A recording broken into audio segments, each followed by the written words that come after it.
Session 27 of Industrial Relations and Labour Legislation of 6th semester BBA of Mangalore University. In this session, we shall study the types or forms of collective bargaining. Four distinct types of bargaining have evolved over time, namely conjunctive or distributive bargaining, cooperative bargaining, productivity bargaining, and composite bargaining. So let us see the first one, conjunctive or distributive bargaining. The parties try to maximize their respective gains. They try to settle economic issues such as wages, benefits, bonus, etc. through a zero-sum game where my gain is your loss and your gain is my loss. Unions negotiate for maximum wages. Management wants to yield as little as possible while getting things done through workers. Cooperative bargaining. When companies are hit by recession, they cannot offer the kind of wages and benefits demanded by workers. At the same time, they cannot survive without the worker support. Both parties realize the importance of surviving in such difficult times and are willing to negotiate the terms of employment in a flexible way.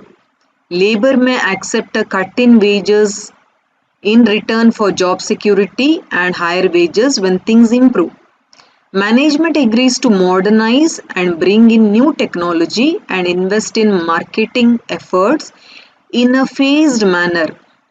In India, companies like Telco, Ashok Leyland resorted to cooperative bargaining with a view to survive the recessionary trends in the automobile sector. Productivity bargaining. In this method, workers' wages and benefits are linked to productivity. A standard productivity index is finalized through negotiations initially. Workers do not have to perform at exceptionally high levels to beat the index. If they are able to exceed the standard productivity norms, workers will get substantial benefits. Management gains control over workplace relations and is able to tighten the norms still further in future negotiations. Without such productive bargaining agreements, workers may not realize the importance of raising productivity for organizational survival and growth. Backed up by powerful unions, they may fail to read the danger signals from the market and respond quickly. Composite bargaining. It is alleged by workers that productivity bargaining agreements have increased their workload. Rationalization, introduction of high technology, and tight productivity norms have made the life of a worker somewhat uneasy. All these steps have started hitting the unions and workers below the belt. As an answer to such problems, labor has come to favor composite bargaining.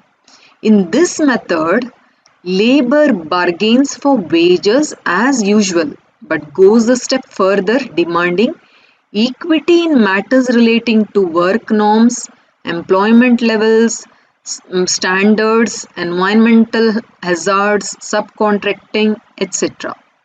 When unions negotiate with standards, they ensure the workload of workers does not increase.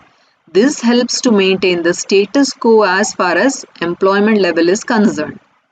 By negotiating subcontracting clauses, unions prevent management from framing out business to ancillaries. If permitted, such an action may result in lower employment in some other plant, diluting the bargaining powers of unions substantially. Workers are no longer interested in monetary aspects to the exclusion of work-related matters. References.